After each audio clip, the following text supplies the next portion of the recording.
Today, I want to share something with you. You see, life isn't always sunshine and rainbows, and I've learned firsthand that the most profound lessons often come from the depths of our darkest moments, whether we like it or not. There is something that is guaranteed to touch us all: grief and loss. It's something we've all experienced at some point in our lives, and it can feel overwhelming and isolating, but you're not alone. I'm excited to share that I'll be hosting free grief and loss workshops right now, conveniently scheduled across different time zones, making them accessible to everyone around the world.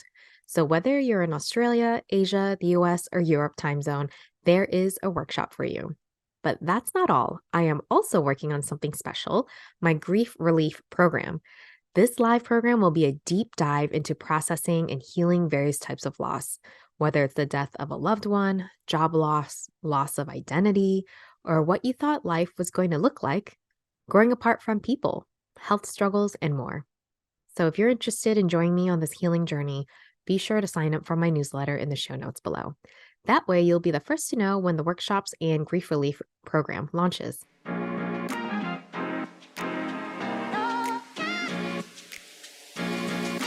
Three, two, one, yeah! After leaving the corporate 9 to 5 grind, I became the boss of my own spiritual business, helping others explore and navigate the human experience from insight, wisdom, and lessons learned along the way. Today, I help aspiring spiritual entrepreneurs gain the confidence to share their gifts with the world. Welcome to the Happy Healing Shop podcast. I'm your host, Trang Pham Nguyen, and each week we'll dive into incredible stories of strength, resilience, and transformation. So, if you are ready for some serious breakthroughs, laughs and tears, and stories that will inspire you, you are in the right place, my friend. Let's get started. Hello, and welcome to today's episode. In times of war and conflict, this impact can be profound and far reaching, affecting people in different ways. Today, I am grateful to have Elizabeth Bartholomew as our guest, who will share her deeply personal journey with the Ukraine-Russia war. Now, Elizabeth's story is the one of dual identity with ties to both Russia and Ukraine, offering a unique perspective. And we dive into the emotional and mental toll that the war has had on Elizabeth and her family, and the weight of witnessing her hometown being bombed. She discusses the challenges she faced, from feelings of guilt to overwhelming despair, and how she found solace, resilience, and healing amidst the chaos. So, without further ado, let's dive into Elizabeth's story and explore the lessons and insights she has to share. Hey, Elizabeth, welcome to the show. I am so excited to be here and to have this conversation with you. Yes, exactly, because it's not every day where um, we meet someone that's been affected or their family's been affected by war. So I know people right now, the Israeli and Palestine war is going on, but even though Ukraine and the Russian war seems a long time ago, but at the same time not, I feel like even getting your perspective on how it's affected you can give maybe a sense of understanding and hope to other people that may be listening in. So, could you start off with telling me about maybe a bit of your background, because so people can just understand what perspective of where you're coming from with Russia and Ukraine? Yeah, everyone's experience, I think, of this war will be a little different, and I'm excited to share my perspective. I was born in Ukraine in the city of Kherson. I lived there until I was 9 years old. Kherson, at that time when I lived there, was a primarily Russian-speaking city. I went to school, I spoke in Russian, but Ukrainian was a language that was taught as an elective. But I was only there until the second grade. So for third grade, when I was 9, my mom moved me to the United States, to Bangor, Pennsylvania. Wow. And yeah, I've lived in the States since then. I visited Ukraine a few times, but my grandma didn't want to move to America, so we would visit her every summer almost until I was about 16. And after she passed, we stopped coming. So, with the war, um, can you talk about the experience of watching the war and also witnessing your hometown being bombed, and the toll it's taken on you and your family? Yeah, it's interesting. Before the war, I didn't really have, outside of visiting Ukraine, I didn't have any academic interest in studying Ukraine or focusing on its history, although my bachelor's degree is in history. So before the war, I kind of vaguely knew Ukraine in the way that you know it as a child, right? Like I knew that I enjoyed visiting my grandma and I enjoyed going to the villages and our dachas. And I had these very naive emotional ties to Ukraine, to the Dnieper River and to the forests. That was my knowing of Ukraine, and that my grandma was there, my grandpa there, and they were very safe and beautiful memories. I didn't know Ukraine like the corrupt or whatever way the reasons that my family ended up leaving Ukraine. I knew it for its beauty. So when the war started, it was incredibly painful to watch. I didn't know I had the capacity to feel that type of empathy for people. I think it's easy to be disattached or not emotionally tied to a war. I think growing up in America, we've had a war our whole life basically, right? In Afghanistan and Iraq, we knew about people dying pretty regular, like soldiers die, people. It's kind of like, all right, like I think you grow up and you're kind of like desensitized to it. But then with the war in Ukraine, I think specifically in like seeing Kherson and like seeing the streets I grew up on and the streets I walked with my sister and my grandma and the theater. I watched Titanic. Like the first movie I ever saw was like this theater in like the big square in Kherson. And then when Russia began to occupy Kherson, there was a lot of nonviolent protests against the tanks. And I know those, like just seeing like, hey, this is the theater where I had these memories. It triggered emotions in me I didn't know I had, and it was it like it really it like stopped like it stopped me. It was like, oh my god, like look at this, like this is happening. And then there was also a lot of guilt in that I didn't speak Ukrainian language, right? It became a big deal that you have, to show pride or solidarity, you would speak to a Ukrainian person in Ukrainian, but I couldn't. I could only speak to them in Russian. And then I felt guilt, like, like I was from Ukraine, but I don't even really know its history. I spent all this time studying history, just not my own history. I don't know the language. I studied French and Danish in college, like not even, like I didn't even try to like study Ukrainian or go abroad to Ukraine. So it was a mix of lots of emotions, definitely like despair, then guilt, and then wanting to do something, but like not knowing what, like the powers that are fighting are so much bigger than I am or anything I could do. And there's so much money immediately was available for both sides for various reasons, and it was just kind of like you watch it and you don't really know what to do. It was pretty intense. Yeah, and you told me something that I found interesting when you said you want, the more facts you know, it doesn't make it easier to talk about it. Yeah, I went pretty deep. Having more information, which I thought, being like a historian in some way, that it would make me feel better. Like I'll understand the situation. If I monitor it, I'll understand it. And then I'll be able to like make reasonable comments about it with people. And then I'll be able to understand like what to do next. But instead it just overwhelmed me. And then I would read these news at night, and then I would dream the lives of everybody I read about. Like I was evacuating with these families. I was en route in the train with this family. I was just living, like every night I would live the lives of all these people. And at some moment, like I was grateful to know, like I wanted to feel and I wanted to connect, but it was also like too much, and I had to kind of do my own internal work to stop those processes. But yeah. Yeah, so did you feel guilty, like kind of like stepping away and shutting it off because everything was overwhelming for you? Yes. Well, so I tried my best to I tried in the way that I knew to create the conditions to where I could learn and understand better. I rented at first I rented an Airbnb, and then my family had a cabin in the woods where I went for the summer with my cats, and went I was supposed to go part-time with my telework. And the idea was that I started working with a refugee teacher from Ukraine online, and we created this curriculum where she would teach me Ukrainian literature, Russian literature, Ukrainian history, and Ukrainian language.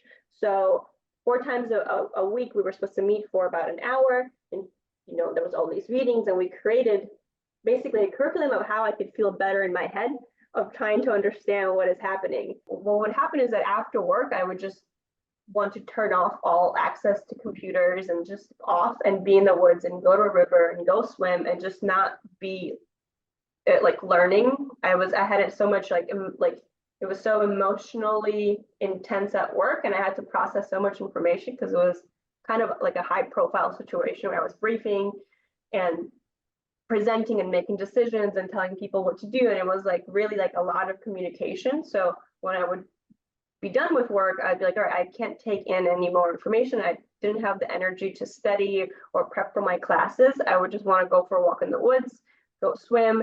And I just slowly like started canceling my classes, started to kind of create space to where after work I was just with myself and nature and try to like reconnect myself. So I did begin then to feel guilt because like, hey, like there's this person who like one relies on you financially in some way, right? Because it was like this woman like thought about all these things and you made all these plans with her, and you can't like live up to that. Like, and it's like you created this curriculum, like you created, like you want, like what's up. So then there was a lot of, I think our inner critic is the most tough sometimes. So then I went on this whole narrative where I had to like I was so mean to myself about not being able to do what I signed up for, not giving myself the credit for like what I already did for the past like 8 to 10 hours to try to make sense of this huge mess at work. So yeah, there was definitely guilt, but I had to, at that point in the woods in upstate New York, at some point I just had to shut off. I decided to just turn off like all information about what's happening in Ukraine. There's only so many facts that you can know about people suffering at war that I don't think there's any more facts that I could learn about that to understand it anymore. But the historic and the literature and the language also stopped. I just did work, and then after work I would draw or exercise and just do something, and then it was just so draining. Like the job part was so draining that I didn't have the energy to do anything, and then I would feel guilty about not doing it, and that would drain me even more, and then I just wouldn't do anything and I would go to bed.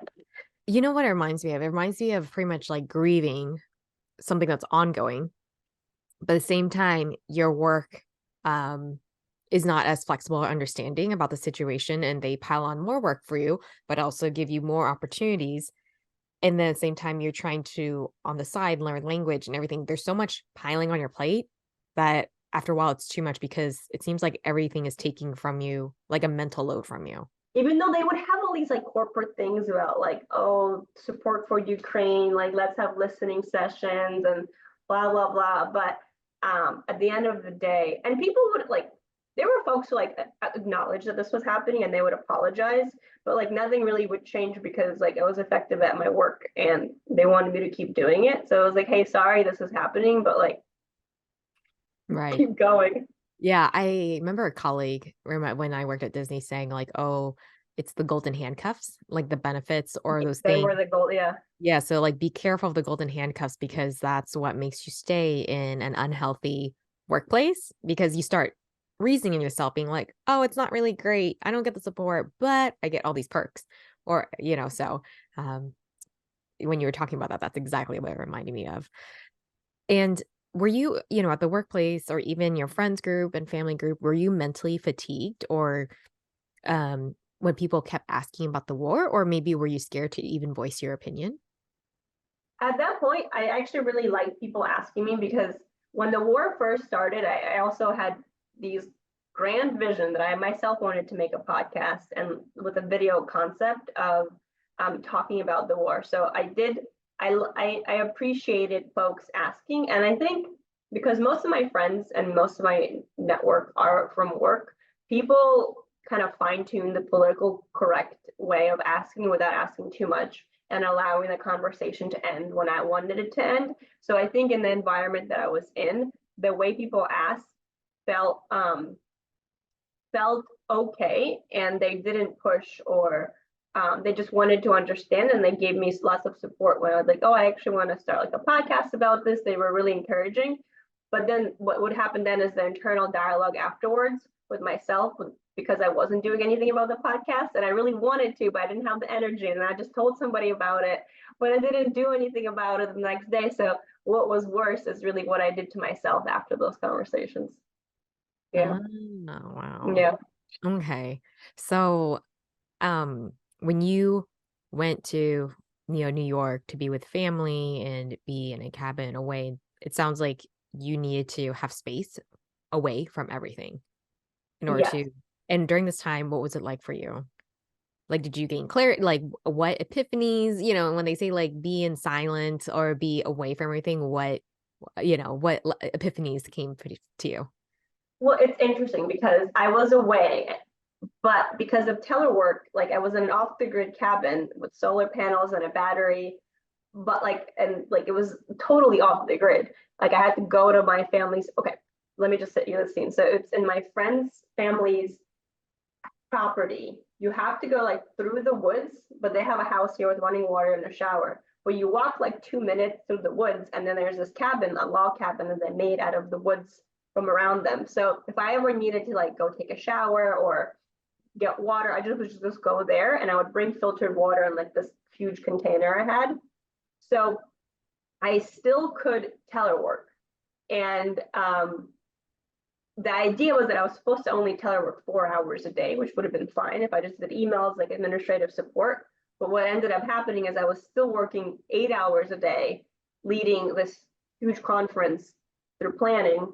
I learned very effectively to separate like my working brain and then my present brain. So I would work and I would do what had to be done. Then I would close my laptop and turn off that and go into the woods, go for a swim, go for a run, just do something. So, and I think that's where it really began of just like also beginning to shut off the thoughts about the war in Ukraine, because I couldn't commit to my learning criteria that I set for myself. And then the war was also overwhelming. So to kind of self-protect myself, I was like, the work is done. That means I'm just going to be completely present in these woods. So, and I think that was kind of a good skill maybe to develop, because I just was present. There wasn't any huge epiphanies. It was just, look at this deer, look at this bird, this sunset, this bond that I have with my family, this conversation, this stupid movie that we watched or something, like, I mean, endearing. Like it wasn't like an intellectually, like I didn't watch documentaries, so like, like it wasn't just like we watched some rom-com. So it was very, very present and very separate, and to just feel loved and to feel like in their eyes, like I don't need to learn anything. In their eyes, they're like, oh, you're perfect the way you are. So in that way, it was like I would turn off my judgment brain of being like, oh, I'm not doing enough, to them. Or they were like, look, let's go for a hike, and I think that was probably what I needed, but I definitely like shut off, like I should just shut it off. That's all I did. Yeah, you know what? When you're saying all that, it reminds me of how we all go through this in life, but for different reasons, where we might get ambitious about something, whether it's career or hobbies or something like that, and we go for it. And let's say it ends up not working out, or it fails, or life just happens, but then we beat ourselves up for it. And then we feel like a failure. And then we just have so much going on in our life that we need a retreat or like a reset.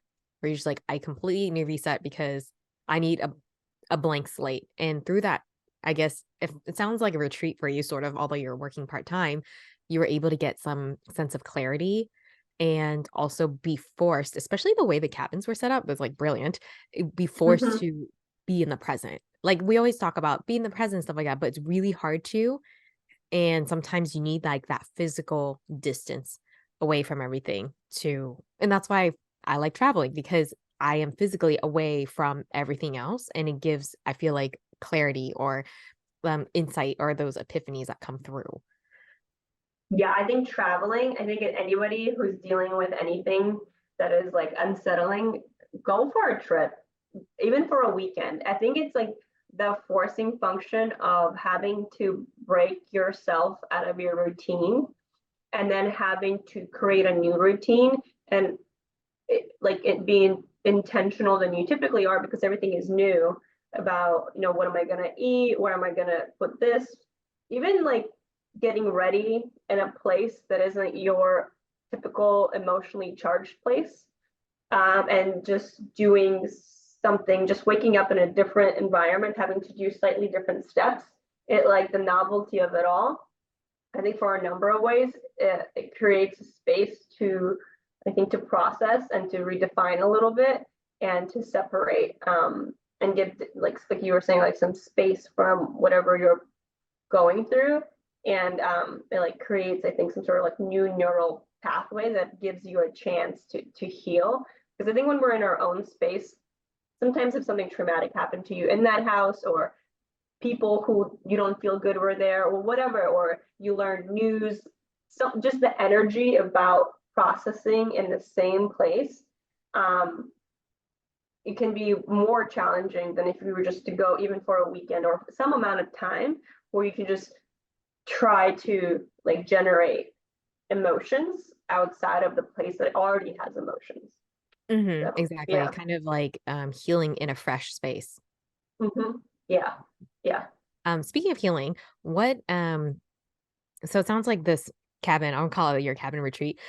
What else have you found to be healing for you during this whole entire time of the war? Whether it's um being with friends or family or even specific tiny things like self-care, journaling, all that kind of stuff.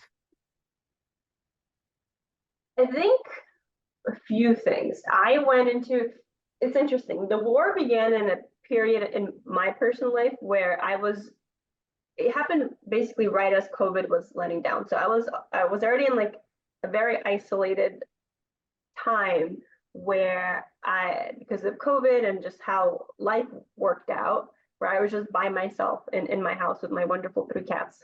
I wasn't by myself. I should just correct myself. I shared my life with my three cats, and it was just us.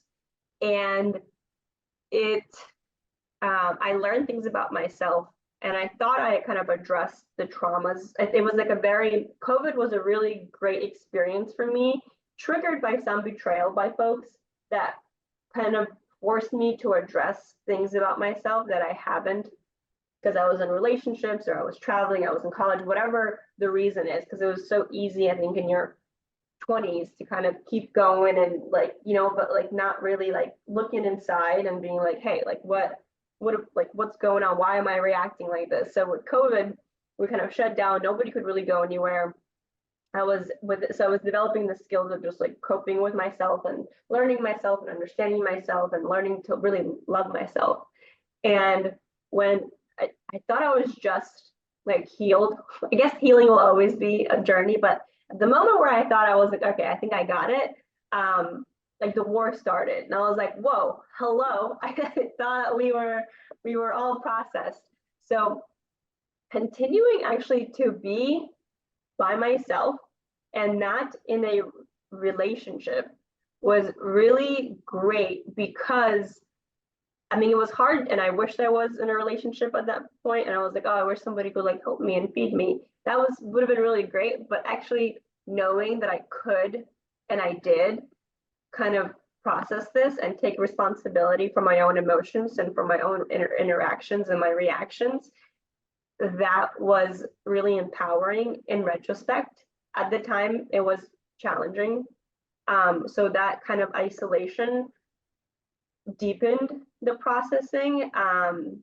And like there was a lot of, like we touched on, narrative of self-judgment and criticism, but like I dealt with that, right? There wasn't anybody else self-judging me, or there was no other stimulus to like, I just had to work that out myself, right? There wasn't somebody else doing something else to me or me doing them to them and me having to address that, as a relationship is, right? It's a dynamic process where both people are trying to do something. And at the end of the day, at some point, somebody, there's friction points. So because there was no relationship, I had to go through that and fix my own narrative and fix my own words to say about myself before I can really like, engage in a romantic relationship that way. So that was great. But then at the same time, I'm incredibly grateful for all of the times that my family showed up for me in the ways that we would have different trips with different family members. So yes, going to the cabin. Then I have family in Florida who I visited. Then my family from Australia visited and I visited them. And it wasn't because like we didn't visit like, oh, Elizabeth is healing or whatever. No, like we just lived our life, right? And like, but in our living our life and creating time together, and like we were saying, just leaving and going to a new place and being around family that is just like, I think kids are incredible with just being present and like being around my nieces and just like, again, turning off whatever is happening in the world. And it's not to belittle the suffering of people who are going through war, but in our family, in our pod, to just be with my nieces, to be with my parents, to be with my extended family, that was great. But then also to come back, like be in love and be supported and to feel like loved and to see love from somebody about me, but then also to come back and like be by myself. Those were, I think, that balance was incredibly grounding in some ways, because there's so much, because then you come back and there's so much to reach for, right? With career and the war and learning, blah, blah, blah. But I think if you're really present with somebody that you love, you kind of are, everything else kind of quiets down and you're having a conversation, like, I don't know, like how we're having a conversation right now, right? Like there's so many things, but if you're thoughtful about the interaction that you're having, it can be really healing by virtue of you just being in the present. I also want to give you big thanks for inviting me to this podcast, because in preparation for our call today, I had to sit down and really synthesize what I would say to you. And while with my family, who I've seen over the past 2 years, they have witnessed me in the way that I am and they have loved me, but I never really had to synthesize like, oh, in the past 2 years, this is what happened. They just have seen me, right? And I know, and they ask me and I give them updates, but in prepping to speak to you, I sat down yesterday for at least 3 hours in my handy dandy journal, and I had to make sense of, if I am to meet with you today, how do I want to present my process in the way that would be helpful and coherent to somebody else and uplifting? Because I feel like if you were to ask me this 2 years ago, or maybe a year ago, just a year into the war, I don't know if I could really give you any wisdom. A lot of times when I would try to talk about it, I would just cry because it was so overwhelming because of all these like things that were happening.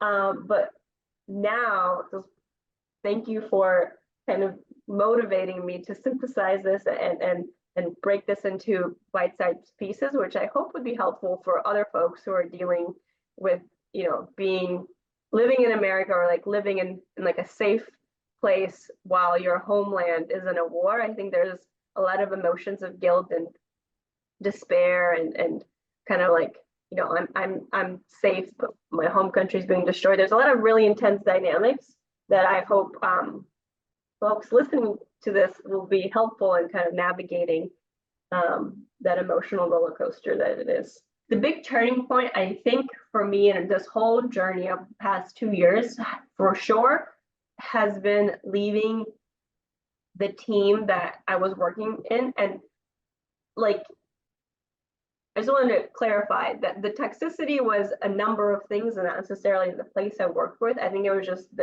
so many things coming together. It was like a perfect storm that doesn't ever seem to change. And I did my best to make my impact, to make it more stable, but some things, it's kind of like, I don't know, like in my desire to like understand how the war began and all this history, and I just had to accept that, like, you know what, like I can't know everything, and I have to kind of step back and allow this process to happen. Same thing with my job. There were so many things and I tried my best, and I just had to step back and be like, this team has to do what it needs to do, and I'm going to go on my own journey. But actually joining a different team and going to a different kind of environment, which was a lot more healthy and balanced, and being in an environment where I could thrive without some of those emotional drainages that happened in my own team and my previous team, created this space in my life where I could start going to the Ukrainian embassy for different events. And then I was hearing Ukrainian and I could engage in conversations, and it motivated me like, hey, I'm going to go to this event today. So I'm going to study a few lines or a few conversational points in Ukrainian. So when I arrive, I can practice it with people. And then at the embassy, people are also very understanding, where I'd be like, hey, we got a few options about how we can have this conversation. You can speak to me in Ukrainian, I can respond in Russian, or like partially Ukrainian or English. What do you prefer? And people like, hey, try to do your best in Ukrainian. It's okay if you transition to Russian. And that was great because I felt safe and kind of supported. And when people would talk to me, they would kind of challenge me, but also like create the safe space where I thought maybe it would be like too taboo to speak Russian at a Ukrainian embassy, but it wasn't. I think as long as you like caveat it, like, hey, this is what I'm working with, people are willing to engage in like these three languages that we can share amongst ourselves. So that was great. And I started reading books at my own time. The commitment to having that 1 hour block has kind of allowed me to be easy with myself, and just to have a flow. But the key is also, I think it was leaving that team, because I wasn't so drained after work now, where I have to detach from everything.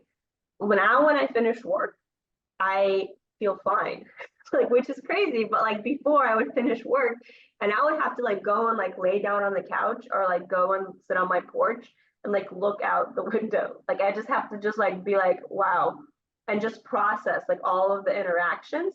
Now I close my computer and I'm like, let's get the show started. What are we going to do? Like, I can go exercise, I can go do some yoga, I can go have, I don't know, I could go draw, I could read books. And like my life, I just like can't reiterate enough. Like sometimes like the huge change in me isn't like, like the huge difference is really the emotional energy that I was once exerting to these relationships at work, or that were incredibly draining. And once that kind of stopped, now I have a lot of energy to do other things. Yeah, I don't think people realize how much of a mental load or a toll it takes when someone is in an unhealthy workplace or a relationship. And then you don't have, like you said, energy or space to do your own hobbies or do things that you love. And so it's nice hearing that you were able to find like a rhythm and flow. I love that word. I love those words, rhythm and flow, that worked for you. And again, like and also like when you're touching on reading a book for 1 hour a day and that's it, and stopping, not like, oh, I can do 2, I can do 3 today, and getting overly ambitious, but more of sticking to something that's manageable and something you can be consistent with every time, like over the days, So whether that's a workout routine or something, but I think so, and I'm guilty of this too. Sometimes I get really ambitious and be like, okay, I'm gonna complete this all in 1 week. It's like you don't really need to. You could just break it down to smaller chunks and make it easier on you. Um, what would you say helped you lift that weight of guilt that you spoke about earlier in the show, of not being able to, that inner critic of I don't even know the language, I don't know all that stuff. Basically, over time, there were other things that happened in life that kind of led me to this realization that I cannot control the actions or reactions of anybody but myself. What is happening in the world, be it how somebody behaves, how the war is happening, how anything in America is happening, the elections, so many things, I cannot control them. In fact, I don't really have a direct, where I am right now, I don't have any direct kind of way to change or, I don't know, redirect or influence the whole world. All I can do is be the best that I can be. And for me, what that means is doing the things that I love and the rhythm that works for me, and in the way I show up to people and how I talk to them, by being kind and being present. And it goes to like what we touched on with family, right? Like just to be present with them and love them the way that they are, because we all have our own reactions and traumas, and all you can do is just meet people where they are. And if I can do that for my family, then I should be able to do that for myself. So I just meet myself where I am, and it helped me find inner peace. And I think from when you have inner peace, like that like is the most liberating thing, because you love yourself for the way that you are. You can recognize that the world is not fair, and there are things that are happening that you would really rather not to happen, but also accept that you can't, like, that is the world, and that's millions of people over many years made decisions that led us here. And whatever decision I make now, I can only change in the way, like impact in the way that I interact with people where I am right now. So, how would you describe your identity before the war, at the start of the war, and now, I guess, after the war? Not that the war is completely over, but you know. Before the war, I just was, Elizabeth, and there wasn't any caveats about where I'm from or who I am.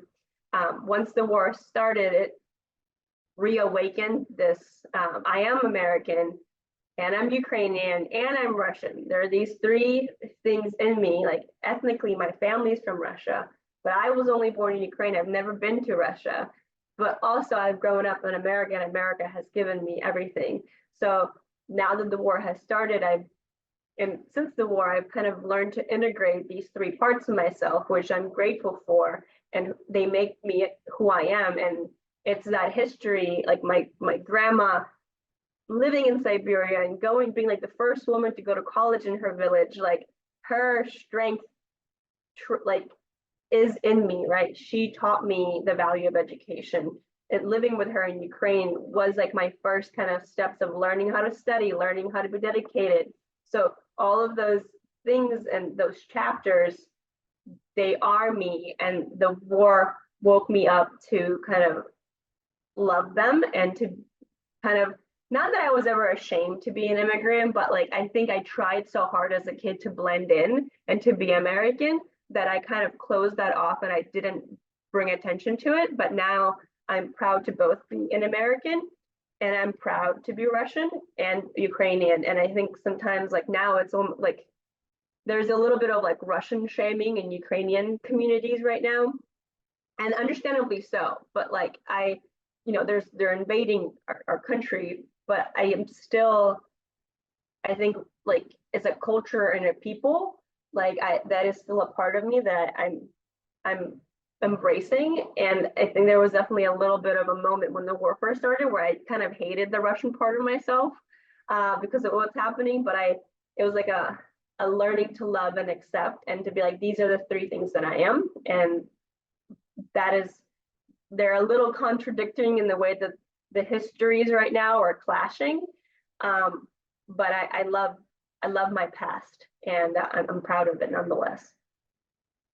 What do you wish people understood more about the heavy toll of war it takes, especially from someone whose family has been affected by it?